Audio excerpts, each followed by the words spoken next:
Hey everyone, welcome back to the channel. In today's video, I will show you the best export settings in Photoshop in 2025. So whether you are saving for web, social media or any high quality printing, Adobe has improved the export workflow. So without further delay, let's get straight into it. First of all, you need to finalize your image. So as you can see over here, I'm currently in my Photoshop account and this is the image, let's say, which I want to export. So before exporting, you need to make sure that your image resolution and the color profile are correct. So in order to check that out, simply click on the image option here on the top. After that, among the given options, simply select the option of image size. Over here, you can set the resolution to 300 dpi for print and 72 dpi for web and social. Then you can edit the assigned profile here too.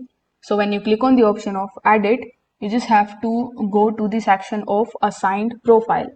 So once you select the assigned profile option, you just have to choose the file name which ensures the accurate color across the devices. Now, in order to export your file, simply click on the option of file here on the top. Here you will see the option of export. So hover over to export, then select the option of export as. Now, once you do this, you will see this type of pop-up in front of you where you will see the image which you want to basically export. Now, over here in the right hand section, you will see its format.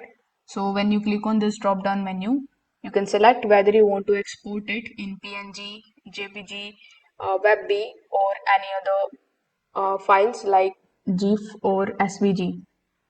So let's say I want to export it in PNG.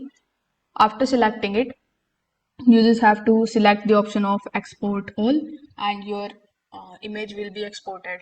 Now you can adjust its quality if you are exporting it for web.